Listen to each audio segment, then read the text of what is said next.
Podcast Network Asia.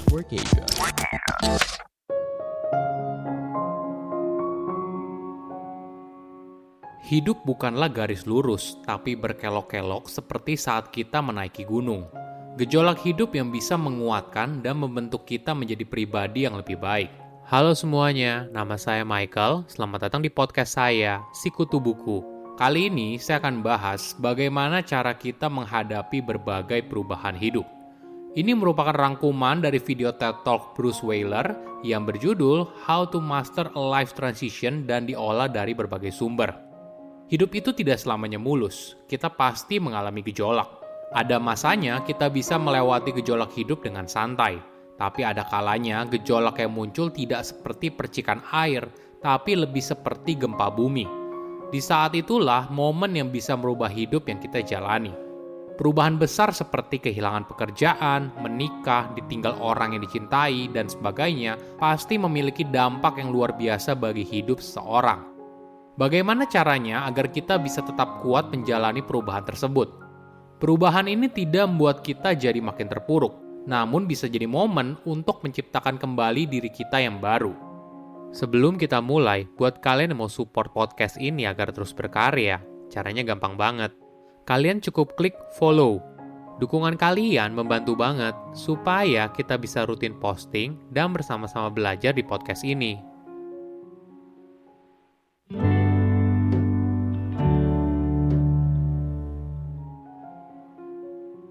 Hidup yang linear itu sudah tidak relevan lagi. Dulu kita mungkin merasa kalau hidup berjalan seperti garis lurus. Misalnya sekolah, kerja, menikah, punya anak, pensiun, dan meninggal. Di era sekarang, hal ini tidak relevan lagi. Kita hidup di dunia yang penuh ketidakpastian. Hidup kita bukan garis lurus, tapi naik turun seperti gunung. Sepanjang hidupnya, kita akan mengalami banyak perubahan selama hidup, dari yang kecil hingga besar. Misalnya kaki yang patah hingga di PHK atau menikah. Dari riset yang dilakukan oleh Bruce, rata-rata orang akan mengalami hampir 30 perubahan dalam hidupnya. Artinya, satu perubahan di setiap 12 atau 18 bulan. Kita mungkin bisa menjalani mayoritas perubahan itu dengan baik. Namun 1 dari 10 perubahan itu merupakan perubahan besar yang bisa mendorong hidup kita ke arah yang baru. Misalnya kehilangan anggota keluarga, lahirnya anggota keluarga yang baru, pindah tempat kerja, dipecat dari tempat kerja yang sekarang, didiagnosa penyakit berat, dan sebagainya. Rata-rata orang akan mengalami 3 hingga 5 kali perubahan besar dalam hidupnya selama periode 5 tahun. Namun kejadian ini mungkin saja tidak terjadi berturut-turut. Beberapa orang lahir dengan perubahan besar. Ada yang mengalaminya di umur 20-an, ada juga yang mengalaminya baru di umur 60-an. Kita ibaratnya menghadapi krisis hidup di setiap saat. Tidak lagi terpaku pada angka tertentu, misalnya quarter life crisis pada umur 25 tahun, atau midlife crisis di umur 40 atau 50 tahun. Bagaimana caranya agar kita bisa menghadapi perubahan hidup? Pertama, pahami di mana transisi hidupmu berada. Ada 3 fase transisi kehidupan. Long goodbye, fase di mana kamu meratapi masa lalu yang tidak akan kembali. Messy middle, fase di mana kamu meninggalkan kebiasaan lama dan menciptakan kebiasaan baru.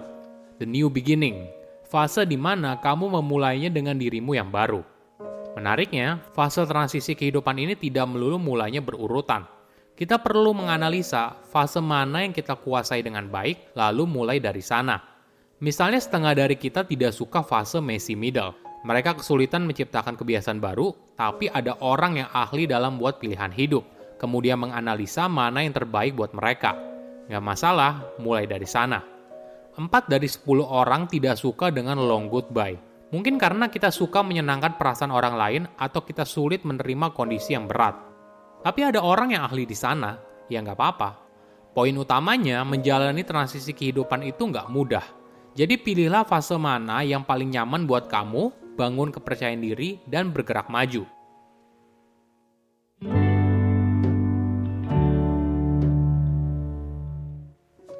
Kedua, terima perasaanmu. Ketika merasakan perubahan hidup yang besar, itu bukanlah fase yang mudah.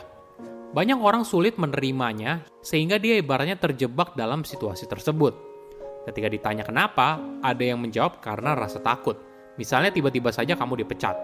Gimana caranya saya bisa melewati fase ini? Apakah saya bisa mendapatkan pekerjaan yang baru? Dan sebagainya. Selain takut, mungkin saja orang itu merasakan kesedihan. Misalnya saat mereka kehilangan orang yang dicintai atau adanya kejadian buruk sehingga anggota tubuhnya menghilang. Emosi terakhir yang mungkin muncul adalah malu. Kamu malu atas keadaan hidupmu sekarang atau mungkin saja kamu malu untuk meminta bantuan orang lain. Setiap orang punya caranya masing-masing untuk menerima perasaan tersebut. Ada yang coba berdamai dengan menuliskan apa yang mereka rasakan. Ada juga yang justru bekerja lebih keras dan mendorong perubahan dalam hidupnya. Namun 80% orang biasanya beralih pada ritual. Misalnya seseorang bernama Maynard Howell. Setelah meninggalkan karirnya sukses di perusahaan farmasi besar untuk membuka gymnya sendiri, dia lalu menato kata breathe di tangan kanan dan happy di tangan kiri. Ini sebagai simbol kalau tekadnya sudah bulat dan dirinya tidak akan kembali lagi ke dunia korporat. Ketiga, mencoba hal baru. Ketika kita sudah menerima perasaan yang berat, lalu apa? Mungkin kita bisa memulainya dengan meninggalkan hal yang lama, mindset, rutinitas, atau kebiasaan. Sama halnya seperti hewan yang menjalani pergantian kulit, kita melepaskan bagian kecil dalam hidup kita. Lewin, seorang eksekutif yang berhasil melawan kanker, perceraian, dan perubahan karir di waktu yang hampir sama, harus mengubah kebiasaannya untuk menurunkan berat badan. Dia lalu berhasil menurunkan 30 kg. Ketika kita melepas sesuatu yang lama, maka hal ini akan memberikan ruang untuk sesuatu yang baru. Sama halnya ketika awal munculnya pandemi COVID-19. Banyak orang mulai kebiasaan yang baru, misalnya berolahraga atau bahkan memasak. Aksi sederhana ini bisa membantu kita menciptakan diri yang baru.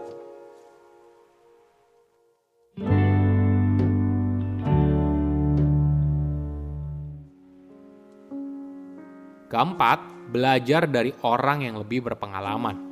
Ketika mengalami transisi hidup yang berat, kita mungkin saja merasa terisolasi dan sendirian. Kita merasa tidak ada yang mengerti apa yang sedang kita alami. Namun hal ini tentu saja kurang tepat. Apa yang kita rasakan mungkin saja dirasakan oleh orang lain, entah itu teman, tetangga, orang yang kita cintai, atau bahkan orang asing. Namun ada poin yang menarik. Tidak semua orang menginginkan respon yang sama. Sepertiga dari kita merupakan comforters, orang yang senang diberikan penghiburan. Kita suka diberikan masukan seperti ini. Kita peduli dengan apa yang terjadi dengan hidup kamu. Kamu pasti bisa melewatinya. Namun seperempat dari kita suka dengan nudgers, seseorang yang mendorong kita untuk bergerak. Misalnya masukannya seperti ini. Semangat, tapi kamu sepertinya perlu melakukan ini deh, atau kamu harus coba ini deh. Terakhir, 1 dari 6 orang suka dengan slappers. Orang ini ibaratnya memberikan masukan yang nyakitin. Tapi ini sebenarnya kenyataan yang harus kita hadapi dan penting bagi transisi hidup kita ke depannya. Misalnya gini, ayo dong, masa kamu gini terus? Mau sampai kapan? Kayaknya udah saatnya deh kamu untuk move on. Penting bagi kita untuk tahu apa yang orang lain suka. Jangan berasumsi kalau orang itu suka dengan tipe respon yang sama seperti kamu. Kelima, tulis ulang cerita hidup kamu. Coba bayangkan sebuah cerita dongeng. Suatu hari tampaknya semua begitu indah, bahagia, dan makmur. Hingga suatu saat muncul iblis, naga, serigala, tokoh jahat, dan sebagainya. Ini sama seperti cerita hidup setiap orang. Setiap kali sebuah cerita sepertinya begitu indah, tiba-tiba muncul serigala yang mengancam untuk menghancurkan semuanya. Nah masalah, ketika kamu menghilangkan serigala, maka kamu juga akan menghilangkan tokoh utamanya. Kita adalah tokoh utama dari cerita hidup kita sendiri. Kita pasti bisa melewati semua tantangan berat dalam hidup, hingga akhirnya kita menuliskan cerita kita sendiri yang bahagia. Oke, apa kesimpulannya? Pertama, hidup bukan garis lurus. Dulu kita mungkin merasa kalau hidup berjalan seperti garis lurus. Misalnya sekolah, kerja, menikah, punya anak, pensiun, dan meninggal. Di era sekarang, hal ini tidak relevan lagi. Kita hidup di dunia yang penuh ketidakpastian. Hidup kita bukan garis lurus, tapi naik turun seperti gunung. Kedua, menerima perasaan yang muncul. Ketika merasakan perubahan hidup yang besar, ini bukan fase yang mudah.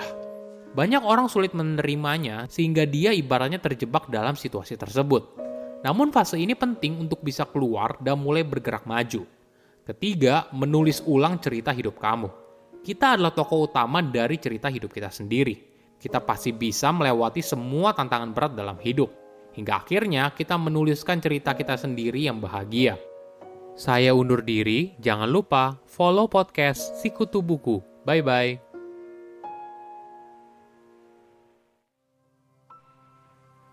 Pandangan dan opini yang disampaikan oleh kreator podcast, host, dan tamu tidak mencerminkan kebijakan resmi dan bagian dari podcast Network Asia.